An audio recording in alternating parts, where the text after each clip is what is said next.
इस वीडियो में हम class 7 science mission chapter number 1 nutrition in plants पढ़ेंगे। तो सबसे पहले हम देखेंगे कि न्यूट्रिएंट्स क्या होते हैं, न्यूट्रिशन किसे कहते हैं, फिर फूड के सोर्स मतलब फूड कहाँ से मिलता है उसका सोर्स पढ़ेंगे। उसके बाद न्यूट्रिशन के मोड्स पढ़ेंगे, मतलब न्यूट्रिशन किन किन तरीके से लिया जा सकता है। फिर प्लांट्स में ऑटोट्रॉफिक न्यूट्रिशन के बारे में पढ़ेंगे। उसके बाद फोटोसिंथेसिस को पढ़ेंगे। फिर प्लांट्स में हेटेरोट्रॉफिक न्यूट्रिशन पढ़ेंगे और लास्ट में सॉइल में न्यूट्रिएंट्स का रिप्लेनिशमेंट पढ़ेंगे। तो सबसे पहले न्यूट्रिएंट्स क्या होते हैं वो देखेंगे। हमारे खाने में जो proteins, carbohydrates, fat, vitamin, minerals होते हैं, इन्हें खाने के कंपोनेंट्स कहते हैं और यही न्यूट्रिएंट्स हैं जो बॉडी के डेवलपमेंट और नॉर्मल ग्रोथ के लिए डिफरेंट फूड कंपोनेंट्स इम्पॉर्टेंट होते हैं, इन्हें न्यूट्रिएंट्स कहते हैं। तो फिर न्यूट्रिशन क्या है? खाने को ऑब्टेन करना और उस खाने को बॉडी में उपयोग करने के प्रोसेस को न्यूट्रिशन कहते हैं। तो खाने से न्यूट्रिएंट्स मिलते हैं और उन न्यूट्रिएंट्स को यूटिलाइज करने से न्यूट्रिशन मिलता है। तो अब बात आती है कि खाना मिलता कहाँ से है, मतलब सोर्स ऑफ फूड। हमारे अर्थ में खाने का प्राइमरी सोर्स है ग्रीन प्लांट्स, और ग्रीन प्लांट्स तो अपना खाना खुद ही बनाते हैं और साथ ही ग्रीन प्लांट्स दूसरों के लिए भी खाना बनाते हैं। पर एनिमल्स अपना खाना खुद नहीं बना सकते हैं और एनिमल्स को खाना प्राइमरली ग्रीन प्लांट से मिलता है। हालांकि अलग अलग ऑर्गेनिजम्स अलग अलग तरीके से खाने को ऑब्टेन करते हैं। तो हम देखेंगे कि कैसे अलग अलग ऑर्गेनिजम्स फूड को ऑब्टेन करते हैं। Modes of nutrition, living organisms के द्वारा खाने को ऑब्टेन करने के मेथड को मोड ऑफ न्यूट्रिशन कहते हैं। अलग अलग लिविंग बींग्स में अलग अलग मोड ऑफ न्यूट्रिशन होते हैं। तो बेसिकली न्यूट्रिशन के मोड को दो कैटेगरीज में डिवाइड किया हुआ है, एक ऑटोट्रॉफिक मोड और दूसरा हेटेरोट्रॉफिक मोड। तो पहले हम ऑटोट्रॉफिक मोड ऑफ न्यूट्रिशन को पढ़ेंगे। ऑटोट्रॉफिक मोड को पढ़ेंगे। ऑटोट्रॉफिक मोड ऑफ न्यूट्रिशन उन्हीं ऑर्गेनिजम्स का होता है जो अपना खाना खुद बना पाते हैं, यानी कि बना सकते हैं, जैसे green plants. Green plants leaves में प्रेजेंट ग्रीन पिगमेंट की हेल्प से प्लांट्स अपना खाना बनाते हैं और इस ग्रीन पिगमेंट को क्लोरोफिल कहते हैं। क्लोरो का मतलब ग्रीन होता है। क्लोरोफिल लीव्स में प्रेजेंट होता है और क्लोरोफिल की हेल्प से प्लांट खाना बनाता है। और जो ऑर्गेनिजम्स अपना खाना खुद बनाते हैं उन्हें ऑटोट्रॉफ्स कहते हैं। ऑटो मीन्स सेल्फ, यानी कि खुद, और ट्रॉफ मतलब फूड। अपना खाना खुद बनाने वाले ऑर्गेनिजम्स ऑटोट्रॉफ्स कहलाते हैं। और दूसरा मोड है heterotrophic mode.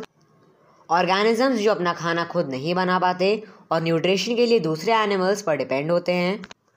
Hetero means different या दूसरे, और ट्रॉफ मतलब फूड, मतलब खाने के लिए दूसरों पर डिपेंड होना।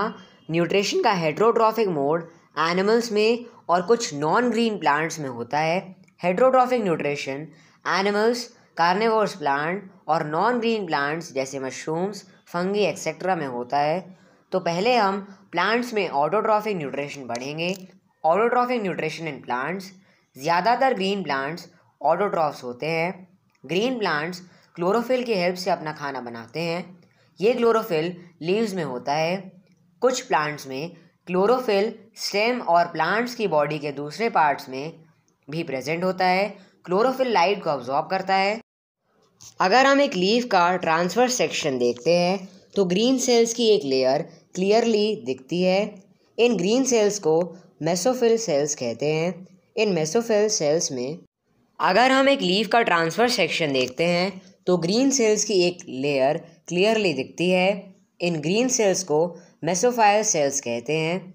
इन मेसोफाइल सेल्स में डॉट की तरह के स्ट्रक्चर होते हैं, इन्हें क्लोरोप्लास्ट कहते हैं। क्लोरोप्लास्ट टैबलेट शेप्ड के होते हैं और इनमें ग्रीन पिगमेंट, जिसे क्लोरोफिल कहते हैं, प्रेजेंट होता है। फिगर में हमें लीफ का ट्रांसवर्स सेक्शन दिख रहा है। यहाँ मेसोफाइल फोटोसिंथेटिक टिश्यू दिख रहा है। आगे हम देखेंगे कि ग्रीन प्लांट्स कैसे फोटोसिंथेसिस प्रोसेस करते हैं। Photosynthesis, green plants water, carbon dioxide, sunlight और क्लोरोफिल की हेल्प से अपना खाना बनाते हैं। जैसा हमने पढ़ा कि क्लोरोफिल लाइट को अब्जॉर्ब करता है, इसलिए क्लोरोफिल सनलाइट को अब्जॉर्ब करता है और फिर सनलाइट को केमिकल एनर्जी में कन्वर्ट करता है। फिर ये chemical energy simple inorganic substance जैसे कार्बन डाइऑक्साइड और वाटर के साथ कंबाइन होते हैं और फूड बनाती है। मतलब क्लोरोफिल सनलाइट को अब्जॉर्ब करके केमिकल एनर्जी बनाता है, फिर केमिकल एनर्जी वाटर और कार्बन डाइऑक्साइड के साथ कंबाइन होकर फूड बनाता है। ये पूरा प्रोसेस सनलाइट में होता है, इसलिए इसे फोटोसिंथेसिस कहते हैं। फोटो मतलब लाइट और सिंथेसिस मतलब बनाना। तो अब हम फोटोसिंथेसिस का मैकेनिज्म पढ़ते हैं। Mechanism of photosynthesis. Plants roots के द्वारा सॉइल से पानी और मिनरल्स अब्जॉर्ब करते हैं, फिर ये पानी स्टेम के द्वारा लीव्स तक पहुंचाया जाता है और ग्रीन लीव्स एयर से कार्बन डाइऑक्साइड अब्जॉर्ब करती है। एक्चुअली ग्रीन लीव्स में छोटे छोटे पोर्स यानी कि छेद होते हैं।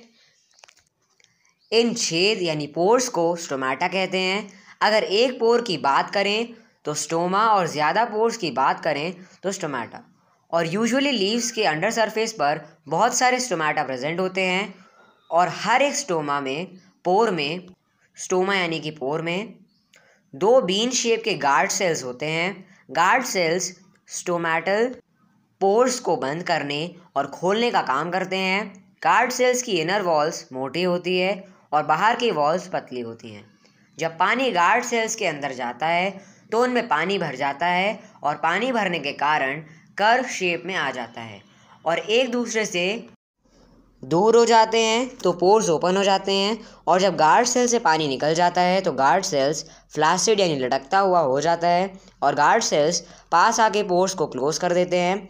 ये हम फिगर 1.5a और 1.5b में देख सकते हैं। 1.5a में पोर्स क्लोज हैं और 1.5b में पोर्स ओपन हैं।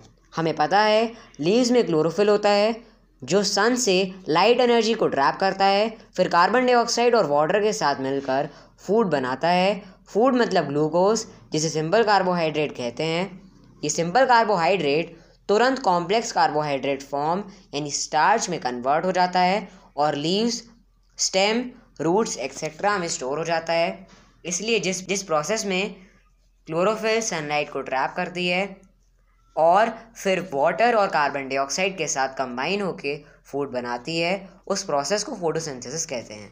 एक फैक्ट दिया हुआ है, ग्रीन पिगमेंट क्लोरोफिल के साथ क्लोरोप्लास्ट में ऑरेंज और येलो पिगमेंट्स भी होते हैं, लेकिन ग्रीन कलर ज़्यादा होता है।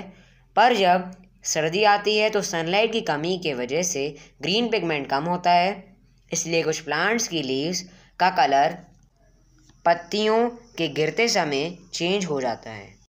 तो हमारा वीडियो यहीं पे ख़त्म होता है।